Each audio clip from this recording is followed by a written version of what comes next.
Muy bien, entonces de esta manera damos inicio a nuestra segunda sesión abierta del año. En este caso, les propongo comenzar con una de nuestras ponentes, específicamente con la maestra Diana Hernández Castillo, de la Universidad Autónoma Metropolitana, sede Coajimalpa. Y en esta ocasión, la maestra Diana propone el tema, la presentación, retos y desafíos en el análisis de las masculinidades mexicanas, las políticas anales, que tendrá los comentarios del doctor Esteban Arellano García de la Universidad de Guadalajara y el ITESO. ¿Es correcto? Muy bien. Muchísimas gracias. Entonces, maestra Diana, tiene usted la palabra. Muchísimas gracias por la presentación. Bueno, como tenemos el tiempo justo, es un trabajo largo y a mí me gustaría puntualizar un poquito de dónde surgió este trabajo, por qué son retos y desafíos, porque, bueno, este es un trabajo un poquito extenso. Yo soy historiadora de formación y a veces como que hay un hueco o hay un vacío, al menos cuando estudié, sobre el uso de la teoría. Entonces, a la hora de hacer un posgrado era o hiperespecializarme en historia, historiografía o seguir otro camino un poquito más amplio. Yo elegí la interdisciplina y es como lo que ha hecho ahí un eje en mi trayectoria.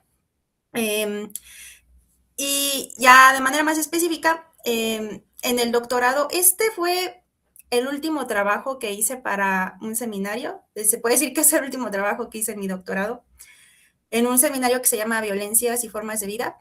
Y en este sentido, ya de manera más específica, este trabajo surgió a partir de la lectura de Los Muertos y el Periodista de Óscar Martínez, donde a mí me interesó mucho. Él no lo detalla de una manera muy escueta, no escueta, o sea, digamos que cómo se enuncian las metodologías, y es algo que a mí me interesa mucho marcar ante quizá una crisis de manera más específica en las humanidades, porque yo vengo de las humanidades, este relego o abandono de la teoría, y eso hace que las metodologías no sean críticas, ni que haya como tanto análisis, haya casos que se salvan, pero eso hace que, por ejemplo, que la historia sea meramente descriptiva y no haya un análisis pues, de los procesos que se están reconstruyendo o analizando. Y en ese sentido, a mí me interesó mucho la metodología del caos, donde el desorden es mi piedra angular, es la piedra angular de este trabajo, que es un método, que puede ser un método que posibilite estudiar otras corporalidades, así como otras violencias. Dicho lo anterior, yo me pregunto, ¿puede el cuerpo brindarnos algo caótico a partir de su desmembramiento o fragmentación? ¿Puede ordenarse a partir de lo que consideramos la última parte del cuerpo humano? ¿O puede ser reducido a un solo órgano o parte del cuerpo? ¿Dicho ordenamiento sería caótico? ¿Existen órganos lingüísticamente más conflictivos que otros o partes del cuerpo o aberturas? En este tenor reflexioné cómo en México los cuerpos pueden violentar y en cómo un orificio puede brillar a una muerte en vida o una muerte simbólica a partir de su nombramiento, sugerencia o advertencia indirectamente en el lenguaje cotidiano. ¿Cuándo una abertura puede violentar vidas al grado de llevarlas a la sumisión, a la hiperviolencia, a las adicciones, a burlarse de los feminicidios, a cometer delitos o a la elección de consumir psicotrópicos o pornografía en exceso? Siguiendo este hilo conductor, analicé cómo 3 hombres se han visto oprimidos por el peso del abyecto del ano o del culo, que esta es una terminología de un autor, de 2 autores, Saez y Carrascosa, pero yo usaría más el término ano.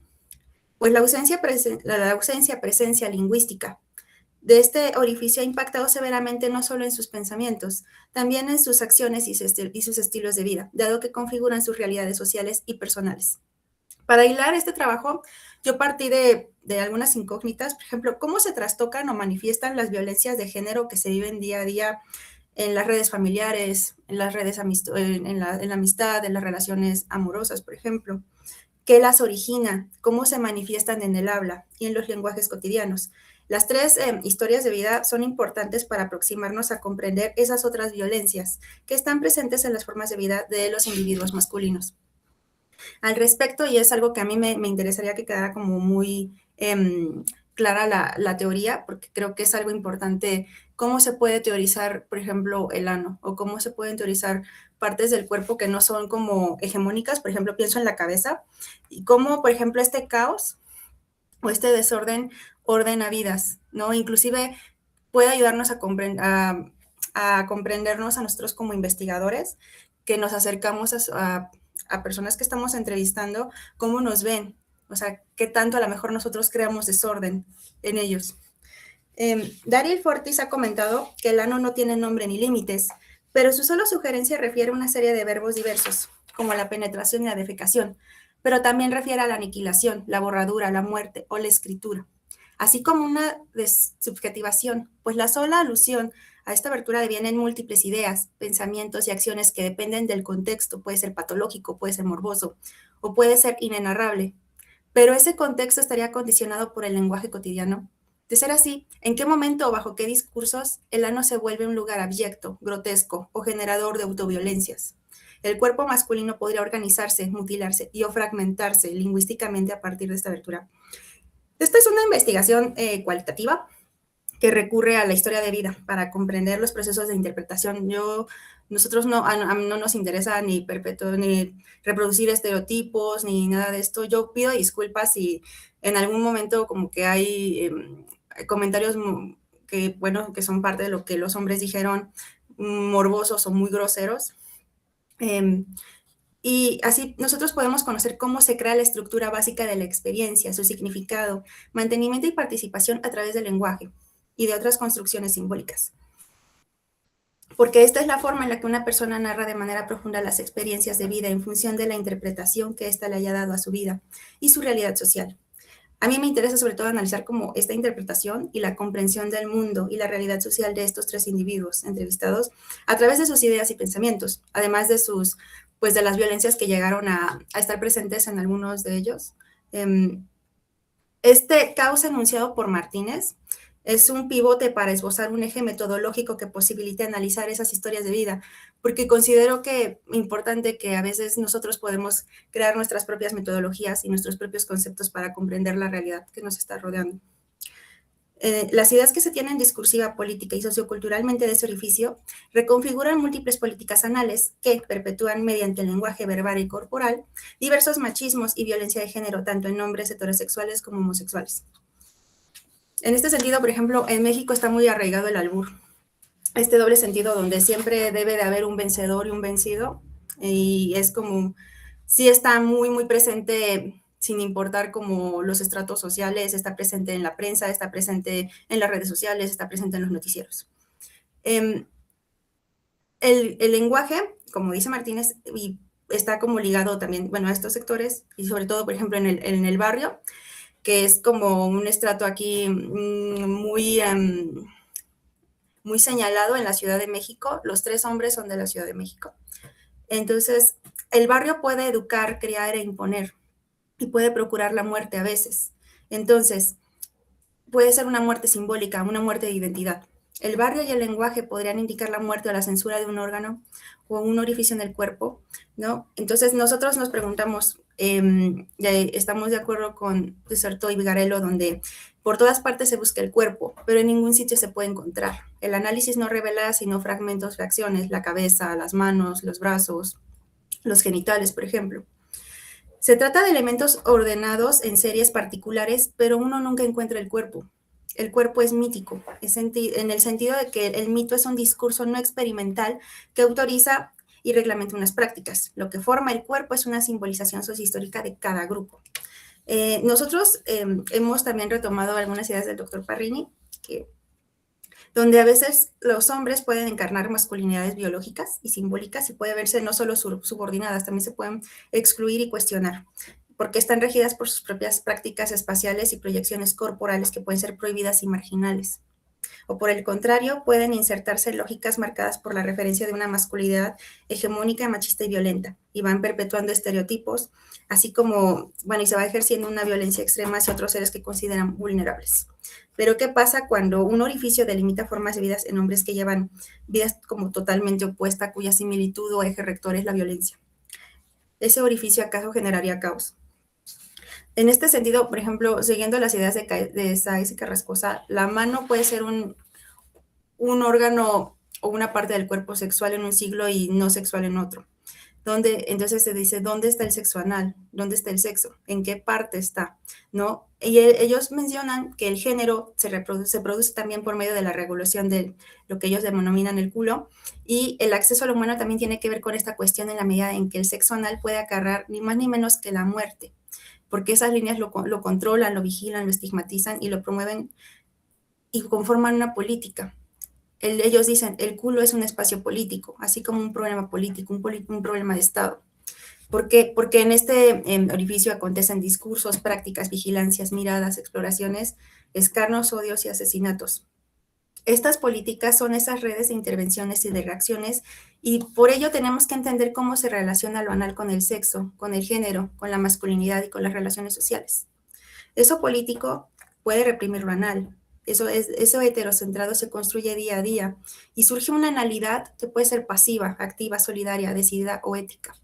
Pero si el esfínter puede convertirse en un sujeto político, puede cerrarse y abrirse o contraerse, entonces no podría hablarse de múltiples analidades. En ese sentido, la voz del ano, dice Fortis, es la voz, en realidad es la voz del cuerpo. El problema ha sido lengualizarla, cómo escuchar lo que no habla, lo que no podemos escuchar. Él dice, le hacemos hablar a punta de categorías y ficciones. Esa voz ha sido clasificada de una manera ambigua y amorfa. Lo anal, por ejemplo, puede ser un documento histórico, que puede registrar eventos históricos dolorosos y violentos que van registrando historias, las historias de vida, por ejemplo. Entonces, él dice, analizar, desde ahí es hacer cuerpo, pero se necesita desarticularlo para ello. ¿Cómo se hacen esos cuerpos? ¿Cómo se rige aquello que no habla? En este sentido, el ano no se enuncia como tal, se ensambla, se acopla y se encarna, y se va reconfigurando lingüísticamente en los cuerpos.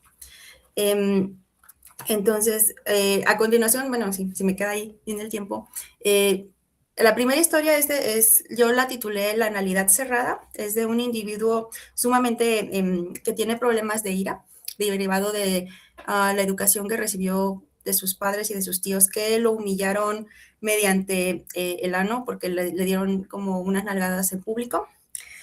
Y en ese sentido, él tiene un pánico, al igual que su padre, de ser homosexual, y eso ha derivado en una adicción temprana al sexo, una adicción temprana al alcohol, y su padre siempre lo golpeaba. De hecho, yo cuando platiqué con él, estábamos afuera de su casa en la banqueta, y yo fui testigo de cómo el padre lo golpeaba sin razón para quitarle, pues, perdón la expresión, lo putito, lo puñal. Entonces, fue humillado de manera física, y manera verbal y de manera sexual. Entonces, porque siempre le están diciendo, ¿no?, que es homosexual, y eso ha hecho que haya desarrollado como una adicción al sexo, una adicción, por ejemplo, a la violencia. Pero esto es, por ejemplo, gracias a los golpes de su padre, hay ahí un entramado, un andamiaje, sobre todo, digamos, orillado a cerrar o clausurar el ano de este individuo, que él se quiso ser llamado como Ryder, y intentó formar familias, ¿no? Tiene 2 hijas con diferentes mujeres. Entonces, él ha tratado de llevar una vida un poco llevada al exceso de ejercicio, al exceso de consumo de psicotrópicos, y porque esto contribuye a que su ano siempre esté cerrado, a no ejercer actividades consideradas femeninas. Por ejemplo, la elegancia o la música, como que le ayudan a, digamos metafóricamente, a mantener el ano cerrado, ¿no? Inclusive en el acto sexual, porque les afirma a sus parejas que solo está copulando y que no puede tener ningún vínculo con ellas, porque, siguiendo lo dicho por Sáenz y Carrascosa, penetrar equivale a ser hombre, porque él dice, yo no soy maricón, ¿no? Para mí el dinero me empodera y el físico da respeto. fue diagnosticado con un trastorno de ira, el cual no dio más detalles, y por eso pues, practicaba ciclismo de manera obsesiva. Y digamos que la muerte de su madre lo marcó y empezó a defenderse de los golpes de su padre respondiendo con más violencia. Entonces, esto ocasionó que su padre lo mirara aterrado, pues la cerrazón metafórica de su ano, ¿no? Una cerrazón construida durante décadas gracias a la violencia del padre, eh, ha desembocado en una violencia física extrema hacia él, y a través de su ano, Ryder ha construido su propia política anal, una analidad que rige muchos aspectos importantes de su vida. Las acciones a las que somete su cuerpo en una desconfiguración total donde el ano cobra una relevancia descomunal por ser el origen de su cuerpo, es decir, a que esté cerrado para que no se vuelva homosexual, lo vuelve un teatro, el teatro de operaciones que menciona Desertó, donde es una espiral interminable necesaria para continuar cerrando su ano a través de la hiperviolencia. Y en este sentido, yo vuelvo a retomar esta cuestión del desorden, porque muchas veces nosotros cuando nos acercamos a platicar con alguien, digo, yo vengo de las humanidades, yo no, o sea, sí llevé materias, por ejemplo, de metodologías cualitativas, cuantitativas, pero a mí me hace pensar cómo a veces este caos, ¿no? Puede crear otro tipo de análisis. Por ejemplo, cuando yo me acerqué a Ryder, como que sí, la sola sugerencia de decir, oye, ¿cómo ha estado esta cuestión de tu historia, todo esto? Le creo un desorden o un caos, porque yo, al ser mujer y a tener cierta edad, y al tener este tipo de ideas, como pudiéramos considerar machistas, creo un desorden así como, pero si eres mujer y tienes tanta edad, y tienes esta edad, ¿por qué no estás en la cocina? ¿Por qué no tienes muchos hijos? O sea, y eso a veces me hace preguntar, ¿no? Que sería como ahí un desafío. ¿Qué tanto a veces nosotros como investigadores podemos crear desorden en las personas que entrevistamos o en nuestros objetos de estudio? Bueno, la segunda, voy a tratar de irme un poquito más rápido. El segundo caso, bueno, el primer caso fue la realidad completamente cerrada o clausurada. El segundo caso es un caso un poquito más, me hace pensar cómo a veces, digamos, este desorden, por ejemplo, hace hablar a las personas. En este caso, cómo el alcohol puede ser un catalizador donde las personas pueden hablar y no sentirse juzgadas o sentirse menos vulnerables. En este caso, Tachirito es un hombre que se autodefine como drogadicto y alcohólico. Tiene varias adicciones a la pornografía, a los clubes de strippers, a los videojuegos. Y él creció en un entorno donde su familia pensaba que, pues, que la limpieza y la comida, pues la limpieza está como negada al sexo masculino y la comida solamente la merecen ellos, ¿no? Entonces, eso hizo que, aunado a que él se considera como una persona sumamente atractiva a lo que podría ser una belleza hegemónica, digamos, hay blanquitud, cabello chino, ojos claros, y esto fue usado para agredir a las mujeres a las que él se les estuvo acercando, ¿no? Él me contó que tuvo una relación seria donde digamos que a su novia, bueno, ahora a su exnovia, la agredía sobre todo usando los feminicidios que más impactaban a la sociedad mexicana, ¿no? La agredía pues por su color de piel, la agredía por su pasado sexual, la agredía sobre todo, en este sentido, si veían, por ejemplo, las noticias y salía un feminicidio, él decía, pues, o sea, o ella se lo mereció, perdón, ella lo merece, ¿no? O ella, pues así, o sea, si tú me haces algo, yo te lo voy a regresar. Y en este sentido nos hace pensar cómo es que a veces los feminicidios pueden ser usados, por ejemplo, en la violencia en el noviazgo, la violencia de género para agredir o amenazar a otra mujer, ¿no? Es algo como importante.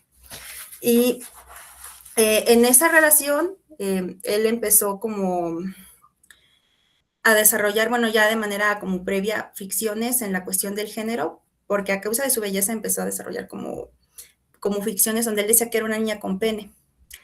Hasta que empezó una relación seria, ¿no? Él dijo como que le surgió un sujeto violento, ¿no? Donde nosotros vimos como la desarticulación de su cuerpo tiene una analidad atípica, la cual se abre afirmándose como mujer, diciendo que es una mujer con pene o que compraba calzado de mujer.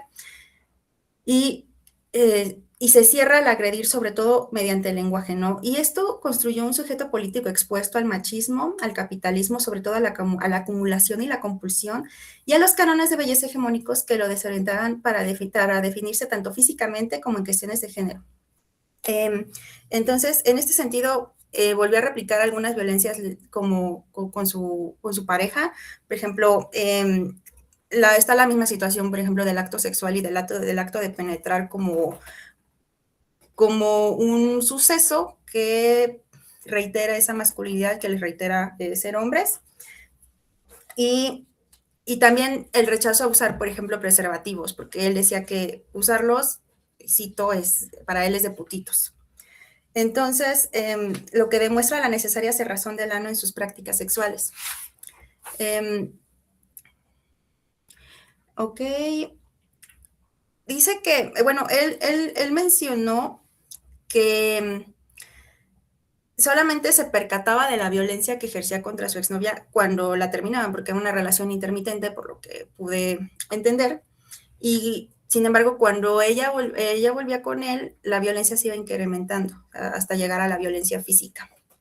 Entonces, pero ese perdón, o sea, saber que podía terminarla y podía volver con ella, y saber que ella siempre lo iba a perdonar, hiciera lo que él hiciera, no solo era el motor de su relación, también era el suceso que le permitiría volver a cerrar su ano.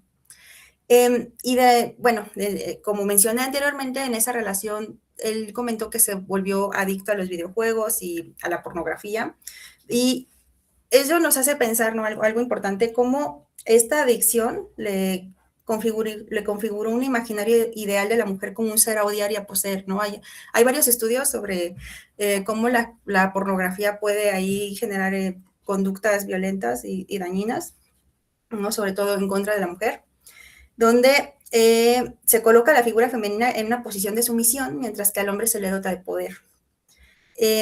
Entonces, la pornografía tiene un mensaje central cuyo mensaje es que no importa lo que se le haga a una mujer y de cuántas maneras la lastimen, a ella siempre le va a gustar. Y a ello se sumó esta adicción de comprar objetos tecnológicos. Ok, sí. Y voy a terminar diciendo que esto hizo que este hombre Tachirito desarrollara una adicción al capitalismo, de manera más específica al capitalismo límbico, que va como codificando la región límbica del cerebro, ¿no? Y que puede ser puede derivar en consumos y conductas dañinas. Bueno, como ya tengo que cerrar la sesión, estos retos y desafíos no terminan aquí, o sea, como yo mencioné anteriormente, esta es como una metodología del caos donde nosotros podemos comprender cómo es que a veces trazar nuevas metodologías nos permite acercarnos no solo a la realidad, porque también estas violencias están presentes en la vida cotidiana, o sea, siempre en las noticias o a lo mejor algún caso cercano, y cómo es que a veces podemos a lo mejor no relegar, sino dotar de hegemonía a otras representaciones del cuerpo que se encuentran regidas o afectadas por la violencia, ¿no? Que es como el eje central de este grupo de trabajo, ¿no? Y cómo ello nos puede llevar a analizarlas de otra manera, de manera a lo mejor interdisciplinaria, que es como el caso de este trabajo, pero también nos ayuda a comprender, sobre todo, no nada más el desorden o el caos que puede haber en un objeto de estudio o en un sujeto de estudio, sino también cómo a veces nosotros podemos crear caos, ¿no? Y eso también puede ayudarnos a lo mejor a proponer mejores metodologías, digamos, ceñidas o apegadas a nuevas teorías derivadas de las ciencias sociales. Y yo lo dejaré aquí. Muchísimas gracias. Muchísimas gracias a la maestra Diana, un tema interesantísimo. Esta es la segunda vez que tengo oportunidad de escucharla reflexionar sobre estas cuestiones, por eso me pareció pues muy interesante hacer esa propuesta ya cuando estábamos planificando nuestras sesiones en este año. Entonces, como habíamos ajustado, como habíamos acordado, Ahora le cedo la palabra al comentarista de la presentación de la maestra Diana, que es el doctor Esteban Arellano García. Tiene usted, doctor, aproximadamente 10 minutos para hacer los comentarios que estime pertinentes. Muchas gracias, Manuel. Muchas gracias, Diana. Un gusto estar aquí con ustedes compartiendo en este espacio que me parece fundamental para pensar bastantes retos, ¿no? Aquí pienso que la maestra Diana ha colocado uno muy intenso, muy interesante y complejo. Habría que referirlo en este sentido. Bien, como el tiempo finalmente es aquí el que se nos va de una manera bastante amplia, comentaría un par de cosas y sobre todo, pues me da mucho gusto escuchar lo que nos comparte maestra Diana. ¿Se escucha cortado? Un segundo, por favor.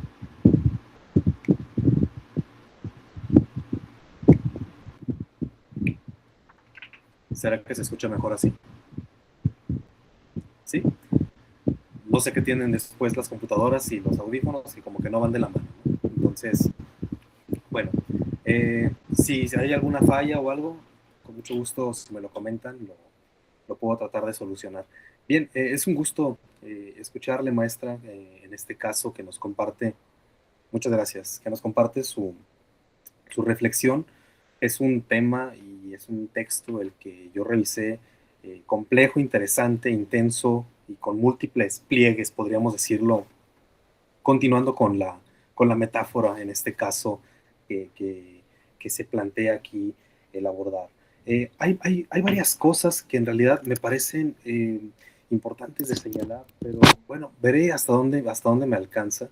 Yo me preguntaba cuál era su horizonte en este caso de trabajo, ¿no? En un primer momento me pareció muy importante escuchar que está desde la parte de la historia, que trabaja una cuestión interdisciplinaria en la cual usted busca de alguna manera ensamblar estos distintos discursos para pensar y sobre todo me parece un poco como para producir nuevas no solamente metodologías, sino nuevos objetos, ¿no?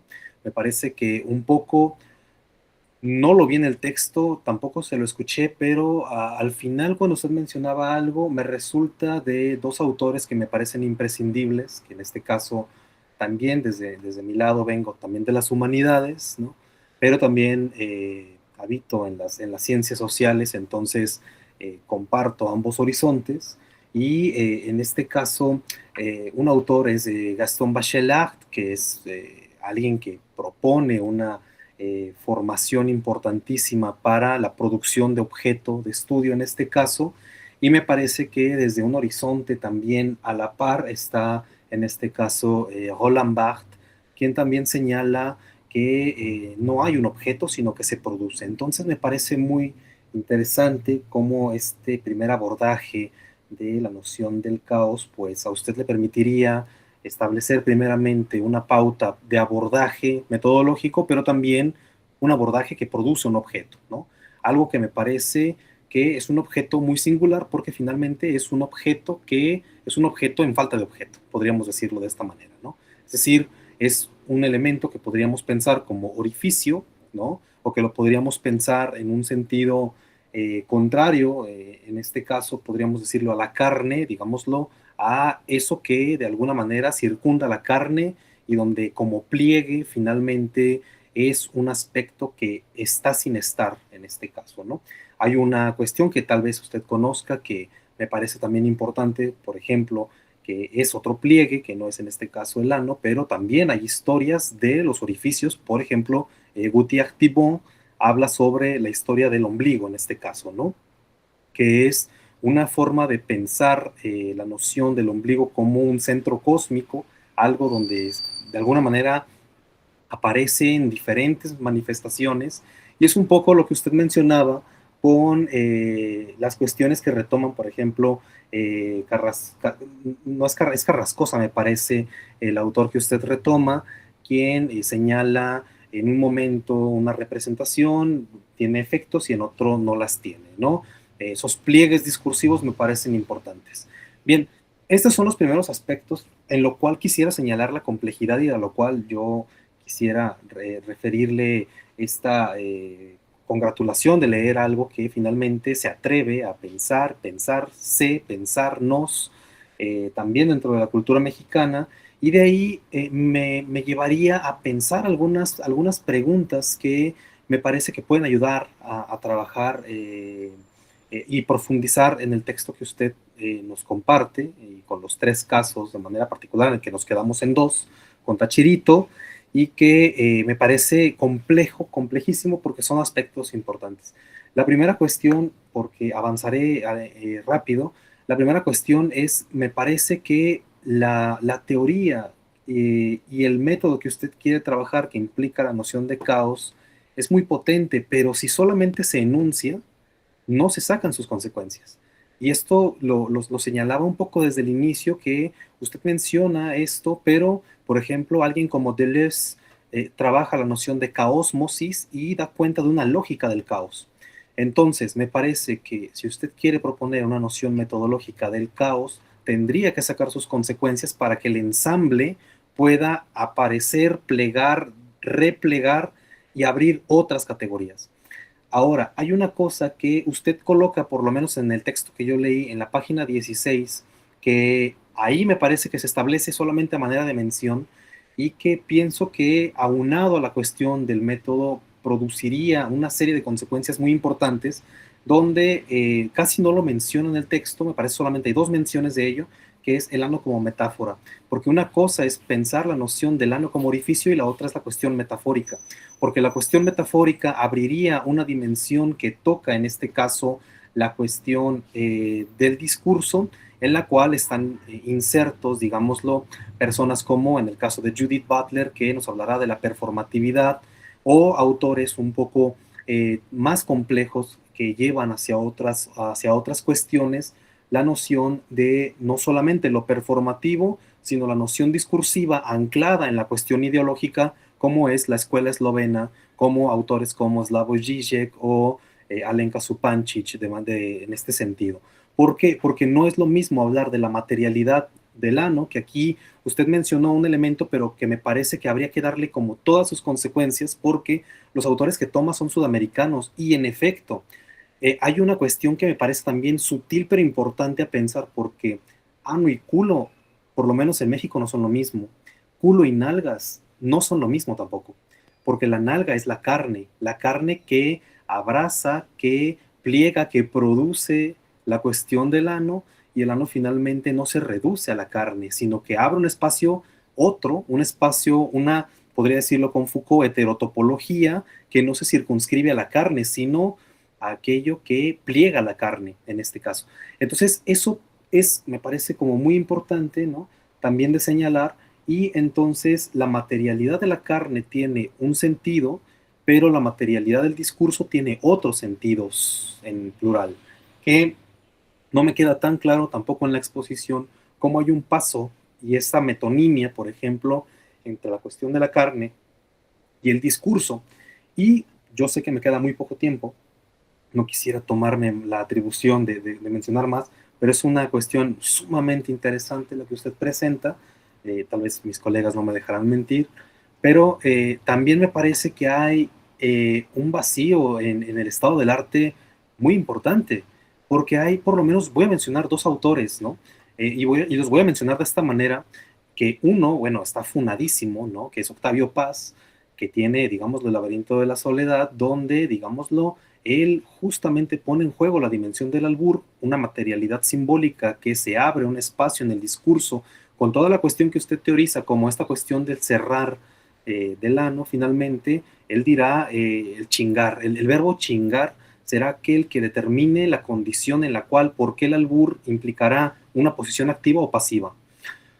Y por otro está Paul Preciado, ¿no? Paul B. Preciado, hay que precisar, quien establece esta noción y donde me parece que abre una dimensión todavía más compleja, que tampoco está tocada, pero que ya me voy a callar porque ya se acabó mi tiempo, que es la de el ano no solamente produce falta, me parece que el ano también produce una borradura en el campo de la diferencia sexual, y eso es muy complejo, muy, muy complejo, que Paul B. Preciado lo trabaja de manera muy importante, no solamente en Texto Junkie, sino también en Je suis un monstre, que es su autobiografía, súper interesante, ojalá lo pudiera revisar. Y bueno, hay muchísimas cosas más, pero el tiempo aquí pues es nuestro único enemigo a lidiar con él. Le agradezco mucho, Diana, le agradezco mucho, maestro Manuel, por la invitación y por la gentileza. Gracias a ti. Muchísimas gracias, doctor Esteban. También repetir o retomar el agradecimiento a la maestra Diana. De todas maneras, al final, cuando abramos el espacio a debate, yo creo que incluso puede haber un momento para que los ponentes pues retomen la palabra, ¿no? Eso lo vamos a estar manejando, pues esa es la idea. Esa es la idea. Y desafortunadamente el tiempo sí nos juega en contra. Entonces, dicho lo anterior, vamos a cederle la palabra al licenciado Manuel Alexis Báez de la Universidad de Guadalajara con su presentación Mercado Neoliberal y Subjetividad, el Chaca Postmodernizado y la Masculinidad en un barrio tomado por el narcotráfico. Es suya la palabra. Hola, sí, buenas tardes.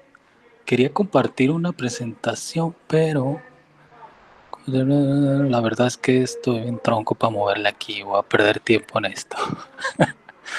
A ver.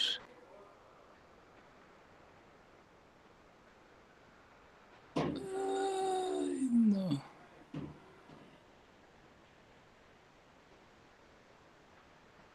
Bueno, yo creo que sí lo voy a dejar. Si quieres, Manuel, pásala al grupo y yo veo la posibilidad de apoyarte compartiendo la presentación. Ah, perfecto, a ver. Te la mando en un momento.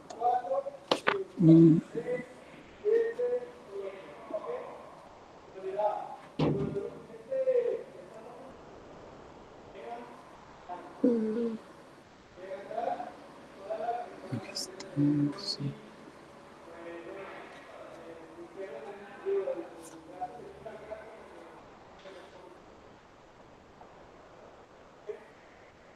Ya se están viendo.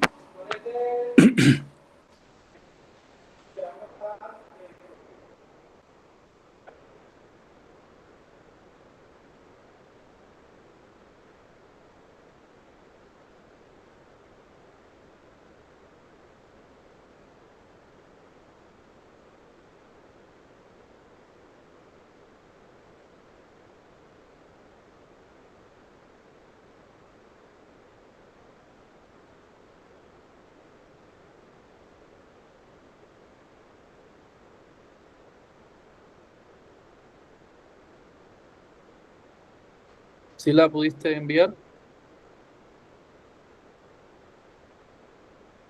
Sí, solo que se está cargando, está muy lento el internet, al parecer.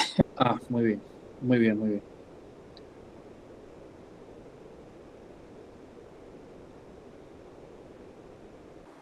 Según entendí, ya está en el grupo.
Perfecto.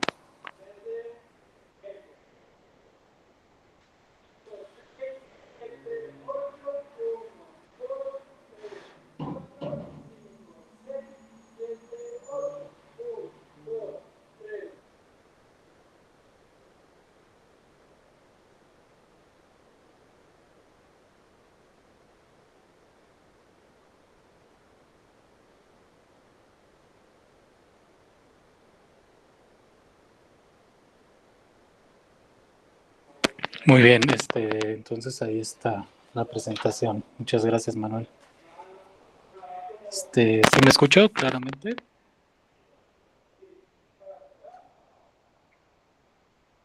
Bueno, comienzo. Primero, pues agradecer, ¿no?, el espacio de diálogo y reflexión, puesto que pues este es un tema muy importante para mí, muy relevante para mí, precisamente porque me interpela. Como ya saben algunos, mi nombre es Manuel Alexis Báez Vargas, soy licenciado en Filosofía y el título de mi sesión, en este caso, va a ser El mercado neoliberal y subjetividad, el Chaca posmodernizando la masculinidad en un barrio tomado por el narcotráfico. De lo que vamos a reflexionar hoy surge de una investigación etnográfica transversal llevada a cabo en un barrio del área metropolitana de Guadalajara, a la que decidí llamar Los Guelos, omitiendo deliberadamente el nombre verdadero de las colonias y los municipios y el municipio específico, pues por razones de seguridad, ¿no?, tanto como mías como las personas entrevistadas, puesto que todos sabemos aquí el riesgo que conlleva hablar del narcotráfico, ¿no? Y el objetivo es explorar cómo se reconfigura la figura del hombre universal con mayúsculas, esa idea que ha atravesado pues largos periodos de tiempo históricos y que con diferentes matices se ha impuesto a todas las clases sociales como medida de lo humano y sobre todo como medida de lo que significa ser un hombre.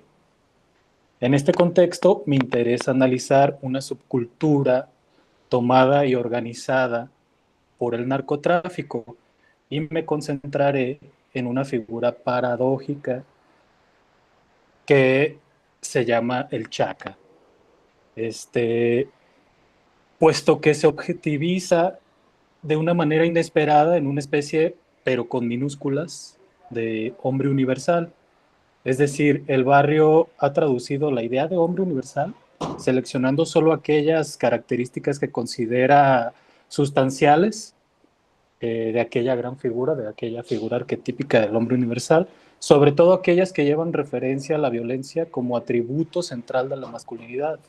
El machito, el fifas, concretamente el chaca.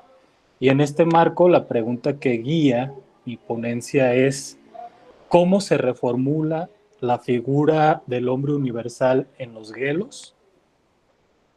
Para comenzar a hablar de este hombrecito, el Chaca, primero es necesario detenernos en la figura del hombre universal, ¿no?, definirlo y dar cuenta de él. Este sujeto abstracto que ha aparecido en distintas etapas de la historia y que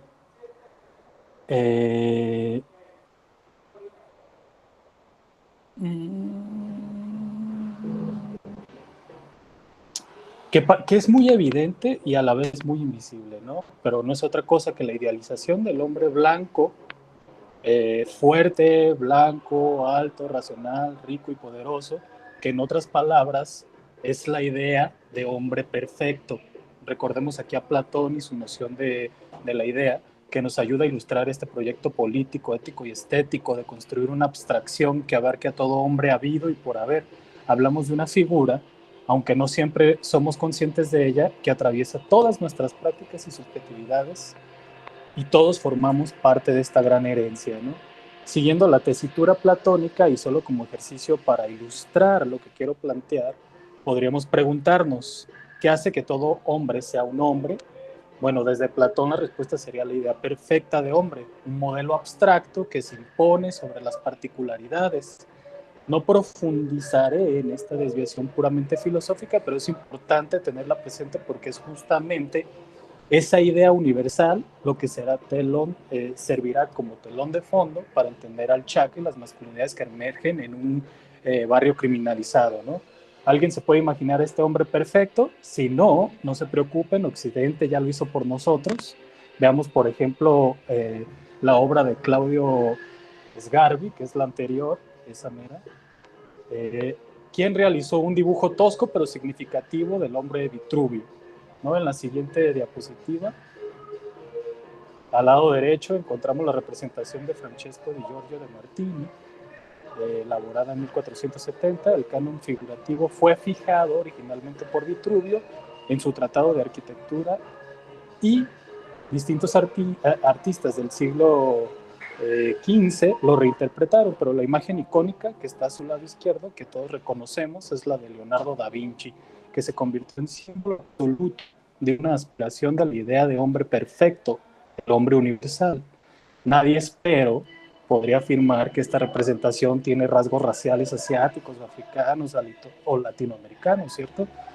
Estas representaciones no son anecdóticas, puesto que constituyen pruebas visuales del empeño de Occidente por materializar la idea de hombre universal en sus distintas formas. Aquí solo menciono algunas, pues una revisión exhaustiva de todas estas representaciones visuales rebasa el tiempo de la presentación. Ahora bien, esta idea no surgió de la nada. Como nación conquistada nos fue impuesta por un homínido hegemónico que para nuestro caso específico no es otra cosa que la cultura heteropatriarcal. Esa lógica binaria sobre la que se asienta Occidente, donde solo existe el hombre y la mujer, y esta última ocupa siempre un papel subordinado, como señala de la BU en los boy clubs. Desde siempre, los hombres han escrito acerca de las mujeres, imponiéndoles su punto de vista, sus análisis, su lectura sociológica, psicoanalítica, psicológica, filosófica, misógina o romántica, acerca de quiénes somos, con el objetivo de inventar a la mujer, la que ellos desean, aquella con la que fantasean, aquella que deberían de encarnar. Si seguimos este argumento, vemos que a la humanidad le tomó miles de años cuestionar las relaciones jerárquicas desiguales entre hombres y mujeres. El feminismo tuvo preceptos en el pasado, pero como postura política legítima solo existía en algunos sectores progresistas, pero gran parte de la sociedad aún hoy parece un despropósito. La historia del feminismo como declaración ético-política apenas supera el siglo y medio. Lo anterior no es superficial porque percibimos, leemos y decodificamos la cultura según lo que nos dicta la hegemonía patriarcal. Pensemos, por ejemplo, la Ilíada de Homero. Si releemos como lectores generizados, es decir, conscientes de que todo en la cultura tiene la marca del género, veremos que el texto trata de una manada de hombres que roban, asesinan, violan y secuestran mujeres, se las reparten y cantan sus hazañas como si fueran una gran gesta de la humanidad. Si adoptamos el punto de Harold Bloom, que solo exige que un texto esté bellamente escrito para ser considerado parte del canon, lo estético no elimina lo atroz. Por ejemplo, leemos en Homero: Atrida, ¿de qué te quejas o de qué careces? Tus tiendas están repletas de bronce y en ellas tienes muchas y escogidas mujeres que los aqueos te ofrecemos antes que a nadie cuando tomamos alguna ciudad. Este fragmento pues muestra cómo las mujeres eran y en muchos sentidos siguen siendo parte del botín de guerra. Para disfrutar la obra deberíamos de hacer un acto de suspensión ética, ignorar lo atroz de sus referencias, pero ¿esto es posible? Y más bien, ¿esto es deseable? Leemos otro pasaje de Homero que resume lo que significa ser un hombre en ese contexto. Y tal era la lucha, no me gustaba el trabajo ni el cuidado de casa y familias que dan hijos ilustres. Mi pasión era siempre las naves, los ágiles remos, las hazañas de guerra, las picas pulidas, las flechas, instrumentos de muerte que infunden terror en nosotros. Estos eran los goces que un Dios me los puso en el pecho. Esta idea central encuentra un eco sorprendente en el barrio de los Guelos y en la figura del Chaca, al igual que Aquiles. El Chaca es un hombre que se define en la violencia, en el riesgo, en la imposición de su voluntad frente a otros. Su cuerpo es como un manifiesto, desde cómo viste y habla, hasta cómo mira con desafío a los demás hombres. Es un cuerpo que no admite del descanso del macho, siempre dispuesto al combate, es agresivo, criminal y peligroso. El Chaca se representa a sí mismo y al hacerlo monta un acto de performance frente a la sociedad. Quiere que se le perciba como un hombre que no teme, que roba, que violenta o asesina si es necesario, y lo hace con orgullo. Es cierto que la distancia temporal entre un semidios de la epopeya y un habitante concreto en un barrio tapatío parece insalvable, pero en ambos late el trasfondo del hombre universal. A pesar de las diferencias de clases, de raza y de geografía, algo permanece, la obligación de actuar de acuerdo a la representación de hombre. En este performance no hay lugar para el error ni para la debilidad. La vida misma depende de sostener la máscara viril.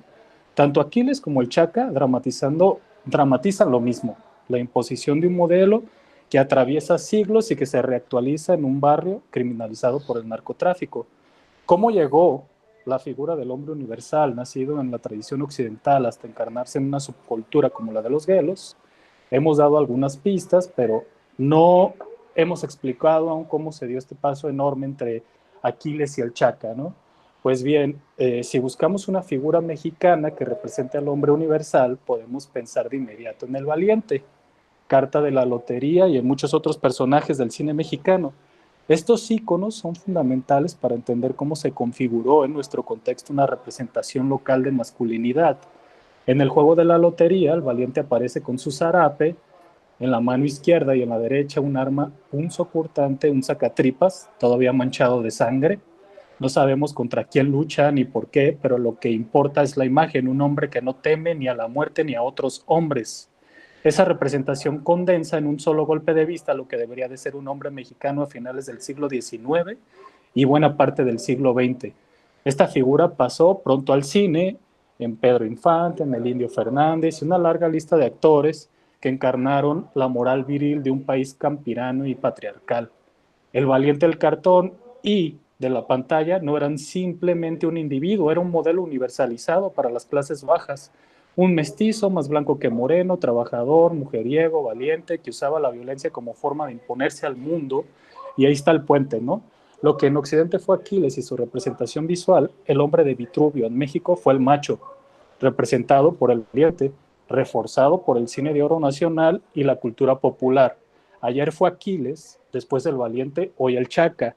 Y en todos los casos las masculinidades se definen en términos de violencia, riesgo y dominio sobre los otros. Es decir, ahí está la cultura que nos limita, marca los límites de lo posible, de lo deseable, de lo pensable y de lo pertinente. Todo esto funciona porque no pasa por nuestra conciencia, solo actuamos las consignas heteropatriarcales. Somos la concreción de esa gramática masculinizada que nos hace inteligibles frente a los otros como seres humanos generizados. Ahora bien, la pregunta es, ¿cómo es que una figura tan estigmatizada como el Chaca termina legitimándose en el espacio público? Bueno, la respuesta la encontramos en el mercado neoliberal. El neoliberalismo tiene la capacidad de clientalizarlo todo aquello, lo que antes era marginado, incluso despreciado, lo que en un principio era visto como amenaza social, un joven moreno, pobre, violento, mal vestido, escuchando reggaetón, se convierte en un nicho de mercado. El sistema económico no solo tolera esta figura, sino que la transforma en un consumidor y un producto a la vez. El camino fue claro, ¿no? La música, particularmente el reggaetón, la moda callejera, abrieron un espacio de visibilidad. Lo que antes era signo de estigmatización, los pantalones ajustados, la bisutería barata, dorada, las gorras de imitación con logos de armas y hombres barbones, la jerga propia la riñonera, los Nike, las playeras con dibujos alusivos al crimen o a la Santa Muerte. En la siguiente diapositiva hay imágenes de este estereotipo. El mercado lo resignifica como estética, como estilo, como identidad juvenil exportable. Solo hay que pensar en todos los cantautores de los narcocorridos, ¿no? Bueno, de esta manera el Chaca pasa de ser el raterillo del barrio a convertirse en un personaje cultural legitimado, protagonista de videos musicales, referencia en redes sociales, tendencias estéticas entre jóvenes de distintos estratos. En otras palabras, el mercado neoliberal le otorgó vista para circular en la sociedad. Todas las imágenes ahí son extraídas de videos musicales de Doble P y no sé, algunos autores de los narcocorridos. Así lo que en los gelos es violencia cotidiana en el espacio global aparece como performance rentable. La violencia, el machismo, la ostentación y la precariedad misma son convertidos en mercancía. El chaca se legitima porque se vende su música, su ropa, su lenguaje, incluso su corporalidad como emblema de rebeldía. El resultado pues es paradójico, un sujeto surgido de la pobreza y del narco se convierte en un ícono consumible, apropiado por jóvenes que jamás han pisado un barrio, como en los guelos, pero que reproducen sus códigos porque el mercado los ha estatizado. Una muestra contundente de lo que intento señalar es el siguiente fragmento de una entrevista que realicé a un habitante de los guelos. La siguiente. Ese. Con un tono de admiración, sin titubeos y sin mostrar pena alguna, describió el homicidio de una mujer como si estuviera de acuerdo de antemano con lo acontecido. Cito textualmente: pues dice el Luis, que el güey que mató a Carlos, que una vez llegó allá en un Mercedes, allá con don Emilio, o el papá de Luis, no me acuerdo quién me dijeron, quiénes de los dos me dijeron, pero haz de cuenta que llegó y que traía un Mercedes, güey, y que le dijo, Ira, abre la cajuela, en voz de Ramón, que los güeyes pensaron que traía pisto o algo así, abrió la cajuela y era una morra muerta, güey. En este relato se cuenta cómo Ramón, nombre ficticio para proteger las identidades, llegó a la tortillería de don Emilio después del horario de cierre, le entregó las llaves a uno de los hombres presentes para que abriera la cajuela de su coche. Quien lo hizo pensó, según Juan, que Ramón había traído cervezas para compartir, pues era una costumbre suya invitar los tragos en las esquinas o en las tiendas, pero la sorpresa es que no había cervezas, sino el cuerpo sin vida de una mujer. De entre todas las entrevistas que realicé, pues esta es la que más me marcó por su carácter atroz y paradigmático, ¿no? El protagonista, un chaca que llamaremos Ramón, estaba escalando posiciones dentro del crimen organizado. Pocos días después, a las afueras de su casa, murió después de 30 disparos. El barrio interpretó esto como una seña de venganza y días después se supo en los periódicos locales que el cuerpo de la mujer había sido descuartizado cerca de la colonia. Lo primero que me llama la atención es que todo en el relato de la entrevista tiene un carácter teatral. Nada fue casual. El asesino sabía que había montado un escenario y que había elegido muy bien a sus testigos, otros hombres. En los guelos, las noticias no circulan por medios oficiales, sino por canales informales. El rumor, el chisme, el comentario en la esquina. Aquí resulta muy útil recordar a El Panóptico de Jeremy Bentham, puesto que en el barrio opera una especie de panóptico móvil, ¿no? Todo se observa, se comenta, se vigila, el rumor funciona como una tecnología de control en este caso. Así el chaca que exhibe el cadáver no solo comete un crimen, sino que monta una representación pensada para ser transmitida, comentada, repetida. Su objetivo no era ocultar, sino construir una leyenda.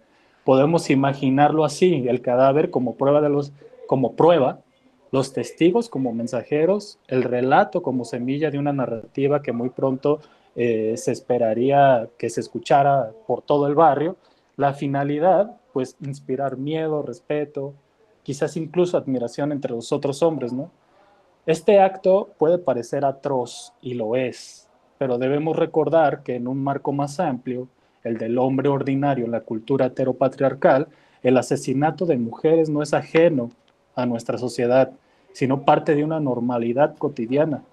El chaca en este sentido no es un accidente ni una excepción, es un producto legítimo de esa cultura que se sostiene sobre la enorme figura del hombre universal, una figura que ordena, manda y exige que todos los hombres imiten, remedien y encarnen sus atributos. En un barrio dominado por el narco, esta vigencia milenaria del hombre universal se reactualiza bajo la forma del chaca, un sujeto que dramatiza la masculinidad en clave de guerra, violencia y control sobre la vida de los otros. De este modo, la figura del chaca encarna una paradoja, es al mismo tiempo un actor del drama cotidiano de la violencia narco y un producto de exportación del neoliberalismo, un sujeto peligroso que se consume como un ícono en la lógica del mercado. Y el chaca no tiene un gran artista visual que lo represente, por lo que su forma de ser percibido es presentarse en sociedad como el peligroso, el criminal, el ladrón, el que no le teme a nada, quiere representarse a sí mismo como el hijo de Satanás. Para entender por qué el Chaka necesita hacerse visible en el barrio, he realizado una estratigrafía de masculinidades aceptadas en los guelos. Me parece que está en la siguiente diapositiva. Esa. En la cúspide se encuentra el hombre universal, que es la sustancia que ordena la gramática de género. De él derivan los polos de legitimidad, que es el propietario, el bueno, respetado por la comunidad por su riqueza legítima, y el buchón, el malo, representado, que es el representante del narco cuya autoridad proviene de la violencia y el dinero, ¿no? Del buchón desciende el belicón, que es su ayudante o brazo armado, y debajo de este se encuentra el Chaka, que es un aspirante que aún carece de poder real, y más abajo el chacal, figura completamente degradada, sin reconocimiento ni estatus. Y finalmente queda el resto de los hombres, que no tienen una categoría y por tanto son invisibles en el juego de la masculinidad, al menos entre los guelos. Y en este contexto el Chaka necesita hacerse inteligible. Su cuerpo, su ropa, sus gestos y su violencia cotidiana funcionan como un lenguaje performativo que comunica al barrio quién es y qué aspira a ser.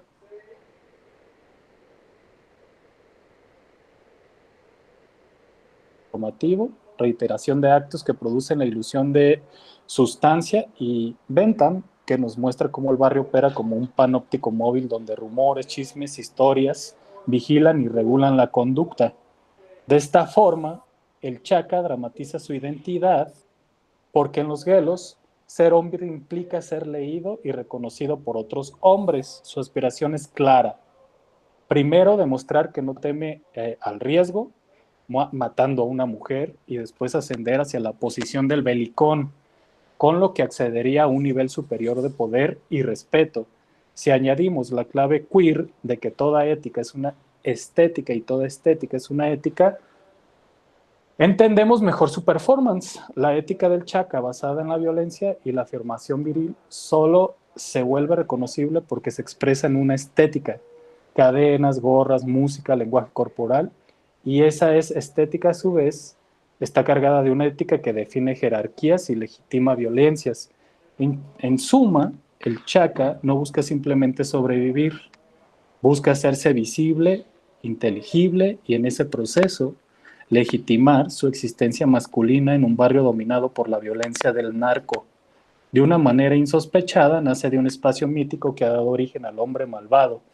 El Chaka quiere ser el demonio, la encarnación del mal, y el siguiente paso en su trayectoria es convertirse en belicón. Todas las imágenes que pasamos en las diapositivas son de este personaje, de esta persona de la que hablan en la entrevista. Muchos de los hombres que llegué a entrevistar, que se convirtió como en un tipo de leyenda, y al final terminó en las líneas del cártel Jalisco Nueva Generación, y luego fue asesinado a las afueras de su casa. Y pues hasta ahí sería todo de mi parte. Muchas gracias.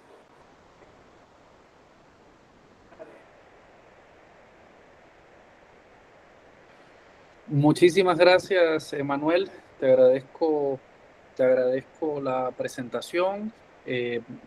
Repito, sabemos que el tiempo pues opera un poco en nuestra contra, pero la verdad está siendo una sesión riquísima. Entonces, para no ocupar más el espacio eh, de, del maestro Munibe Valencia, pues entonces le damos la palabra para que pues presente sus comentarios. Muchas gracias, Manuel, y felicidades, Manuel. Un tema bastante relevante y que me parece muy importante, porque me parece que cuando discutimos temas de masculinidad y corporalidad, justo, ¿no? Uno de los riesgos es caer en esta visión eurocentrista, ¿no? Blanca, hegemónica, y pensamos poco en estas masculinidades periferizadas y vulneradas en el sistema. Y mientras te escuchaba, no dejaba de pensar en este texto tradicional de Rowling Connell, ¿no? De la estructura de la masculinidad. Y más que un comentario, ahora yo tengo una duda, ¿no? Invirtiendo un poco esta fórmula de más que una duda, tengo un comentario. Yo tengo muchas dudas, ¿no? Y quisiera escucharte, si se pudiera, respecto a tu trabajo, sobre cómo es que esta masculinidad que se gesta en los gelos, no dejaba de pensar en qué papel juega en relación con esta masculinidad hegemónica que existe en relación, por ejemplo, con este hombre de Vitruvio que tú nos presentas, ¿no? Estos Aquiles mexicanos, cómo se interpela esta masculinidad que se gesta en los gelos. Eh, y también pensaba bastante en este trabajo que hace el doctor Héctor Domínguez Rubalcaba en relación a la construcción de la masculinidad con la transformación de la nación en México, ¿no? Y cómo él habla de la figura del macho, por ahí de la época revolucionaria, como el ideal del hombre, y cómo se va transformando, por ejemplo, esa figura del macho en la década de los 60, 70 a una masculinidad más sofisticada, más de clase media. Y creo que lo que tú nos propones es súper importante en el sentido de este capitalismo, esta posmodernidad y este neoliberalismo, creo, que está desmantelando la figura del Estado como un monopolio de la violencia. Creo que tiene que ver también con cómo es que se está construyendo esa nueva forma de masculinidad, que es súper violenta y que ve en el cuerpo no solamente propio, ¿no? Sino en esto que tú nos mencionas en este testimonio, en el cuerpo de otras personas, particularmente en las mujeres, un insumo económico para escalar socialmente, ¿no? Eh, no me quiero extender más, creo que estamos a buen tiempo para escuchar a las demás compañeras y compañeros. Yo me voy con muchas dudas y reflexiones. Creo que ahí hay una intersección bien interesante, ¿no? Que se puede seguir explorando. Tenía esta duda, ¿no? Cuando ponías la imagen, yo que soy de acá del centro del país, decía, es que a mí me suena buchona, esa cultura buchona. Y ya que lo exponías, dije, claro, es que tiene que ver con otras lógicas, más allá de lo estético, y que tiene que ver con yo pensaría con lógicas incluso corporativistas, eh, en la que el propio cuerpo está ahí, ¿no? En juego y que no solamente es el propio cuerpo, sino la disposición de los cuerpos de otras personas para poder escalar en esa corporatividad criminal. Y pues nada, de nuevo felicitarte, creo que hay bastante trabajo por hacer. Me quedo pensando en muchas otras cosas de género, ¿no? Por ahí con Guillermo Núñez, cuando habla de la masculinidad y la cultura, la narcocultura, cómo es que el género también va atravesando y va configurando esas identidades delictivas, ¿no? Del valiente que tú mencionas, y creo que hay que explorarlo más. De nuevo, felicidades, y pues yo ahí le dejaría para no robar más tiempo los participantes. Muchísimas gracias, maestro. Bueno, ahora abriríamos la sesión a preguntas, comentarios, e incluso quienes tengan, digamos, preguntas a los ponentes. Ahí les pediría a los ponentes que tengan a mano o tengan a bien anotar tanto las interrogantes que le formuló el comentarista o los comentarios que hizo de modo general el doctor Arellano, si Diana quiere volver sobre ellos, lo mismo con Emanuel a partir de las observaciones de Alfonso, pero antes de eso sí me gustaría, digamos, abrir el espacio, si algún otro colega, alguna otra colega tiene algún comentario o sumar alguna otra pregunta más, pues son bienvenidos, bienvenidas a participar.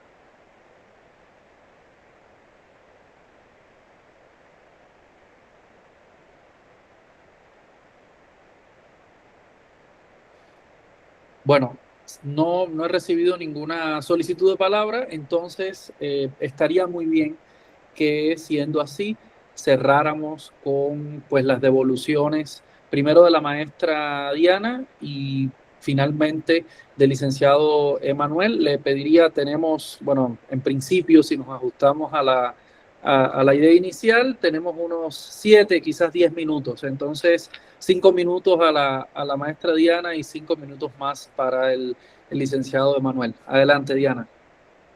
Sí, muchas gracias. Yo de verdad agradezco bastante los comentarios del doctor Arellano que me los hizo llegar, sobre todo porque este es un trabajo en construcción. Como yo mencioné, a la hora de a lo mejor ya después querer publicarlo o extenderme un poquito más. Sí, efectivamente, yo sobre todo puse como el acento a la hora de elaborarlo en esta como cuestión de los textos, o al menos teorizar el ano. Para mí, yo también me quedaría más con la cuestión del ano, no tanto como del culo, como mencionan Sáez y Carrascosa, por esta cuestión como pues de los lenguajes, ¿no? Sin embargo, mucho cuando yo menciono esta palabra es porque estoy citando textualmente, ¿no? Eso es algo que a lo mejor en el texto faltó como puntualizar más. Sobre todo esto del estado de la cuestión, yo me centré más como en esta cuestión de Daryl Fortis, ¿no? Donde justamente yo lo que pretendía hacer era que, o sea, efectivamente, digamos que en la teoría como que hay a lo mejor un pequeño hueco, o sea, sí se han hecho cosas, pero justo a la hora de hacer como estas historias de vida, estos hombres van tejiendo esos anales históricos, si le queremos poner ahí un nombre, de violencia, ¿no? En este sentido, pienso sobre todo cómo ellos muchas veces esa desconfiguración, ese caos ordena su vida. Ya no, por cuestiones de tiempo no puedo ahondar en la última historia, que es sobre un hombre homosexual que sobre todo basa su vida en la apertura del ano, o sea, su ano siempre está como metafóricamente y literalmente siempre está abierto, no en una vida como de promiscuidad y sumisión muy fuerte. Entonces ahí nosotros podemos ver que esa era como o es la idea de este trabajo, ver cómo esta cuestión del desorden y del caos pueden ayudarnos a pensar el cuerpo, los cuerpos, las corporalidades de diferentes maneras, no de una manera homogénea, sino de manera muy heterogénea, ¿no? Dándole peso a otras regiones o a otros lugares del cuerpo, ¿no? Que están trazando esas cartografías y que muchas veces ellos habitan esas cartografías, pero también a nosotros cuando nos acercamos a entrevistarlos, a hablar, es una manera también de que uno se acerque a habitar esa cartografía corporal que están trazando ellos. Y en este sentido, como que también ellos están en cada historia de vida, ellos están tejiendo ese desorden, ¿no? Es algo que sí faltaría como puntualizar ahí un poquito más. Como digo, es un trabajo que originalmente surgió en el doctorado, ¿no? Y que yo traté de construir a través como de la interdisciplina. No me acerqué tanto a la filosofía, la verdad es sí le tengo un poquito de respeto a esa disciplina, ¿no? Sobre todo, no sé, después de leer como a Kant y a Hegel, es como mejor lo dejo ahí. Entonces, yo agradezco de verdad mucho esto para que se pueda seguir construyendo este trabajo, y sobre todo que es sobre todo un acercamiento a una manera nueva de poder concebir las masculinidades, ya sea heterosexuales, homosexuales, ¿no? Que muchas veces son muy complejas porque la sociedad es muy compleja, y sobre todo las violencias siempre se manifiestan de diferentes maneras, siempre se están entretejiendo y muchas veces están pues ahí en la vida cotidiana, y muchas veces están más cerca de lo que nosotros pensamos, y también eso nos ayuda a nosotros a acercarnos pues de otras maneras también. No sé si logré responder ahí.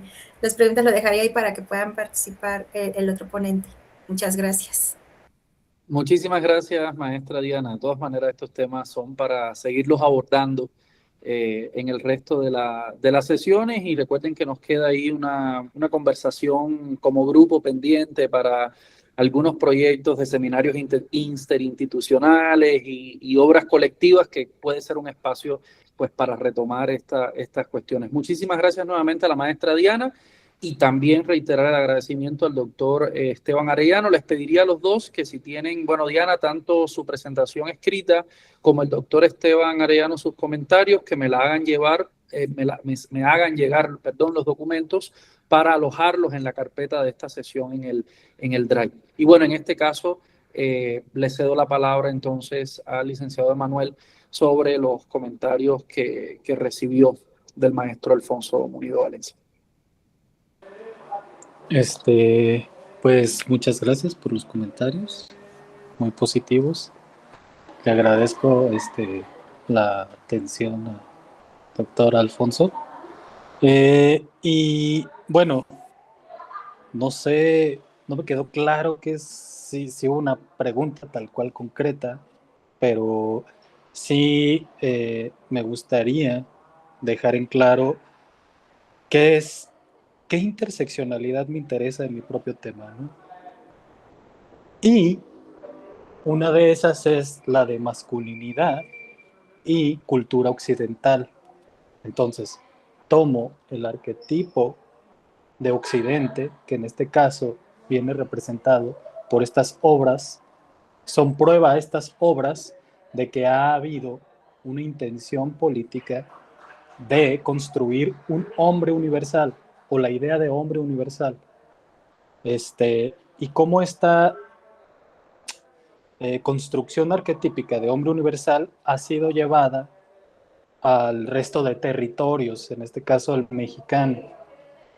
México ha adoptado esta figura universal, pero la ha apropiado y la ha caracterizado de una manera nacional. Entonces ha convertido ese arquetipo occidental en un arquetipo nacional mexicano, y por eso pongo como ejemplo el valiente, ¿no?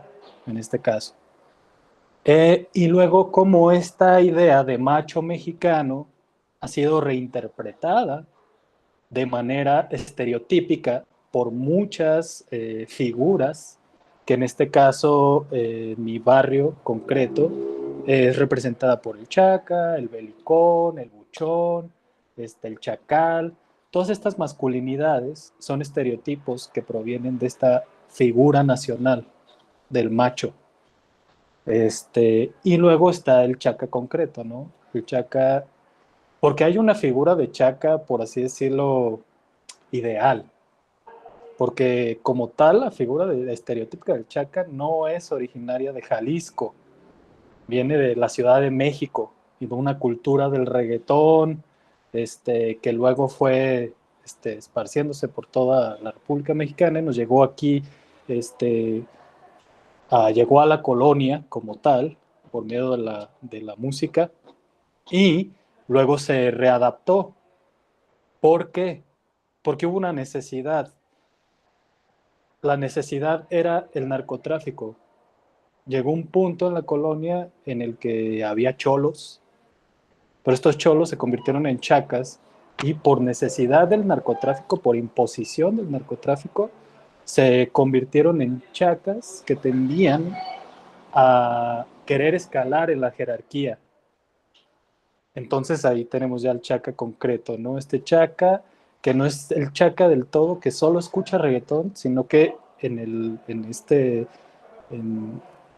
del barrio, el concreto, escucha narcocorridos, consume narcocultura y tiene la intención, bueno, no la intención, porque me parece que hablar de libertad sería totalmente desatinado, más bien se le ha impuesto. Y debido a que se le han impuesto las reglas, él solo hace el performance del Chaca, porque quiere escalar en la jerarquía. No tiene opciones. O es o no es. Y esto es lo que me interesa en mi tema, ¿no? Muchísimas gracias, Emanuel. Y de esta manera hemos llegado pues al límite de tiempo acordado y previsto para nuestra sesión. No recibí tampoco ninguna solicitud para participar en lo que hacía uso de la palabra Emanuel. Así que, bueno, de esta manera sí quiero volver a agradecerles a ambos ponentes, a ambos comentaristas. Ha sido, como la sesión anterior, un muy buen espacio pues, de reflexión. Y pues esperemos que mantengamos esta idea de construcción colectiva, que en definitiva es el eje articulador, bueno, a partir de las dos categorías estas fundamentales de cuerpos y violencias, pero el eje articulador de nuestro espacio es justamente la reflexión y pues la construcción colectiva de saberes desde lógicas pues transdisciplinares e interdisciplinares. Una vez, muchísimas gracias también a todas y todos los que pudieron acompañarnos y conectarse a esta sesión. De esta manera, entonces, me despido, solamente destacando que nos estaremos viendo nuevamente en nuestra próxima sesión abierta, que sería, según el cronograma de trabajo, el 8 de junio. De todas maneras, estaremos dialogando sobre ese asunto en el grupo. Ahora sí, muchísimas gracias y que esté muy bien. Muy buenas noches, excelente semana. Muchas gracias, igualmente. Buenas noches, hasta luego. Hasta luego. Gracias.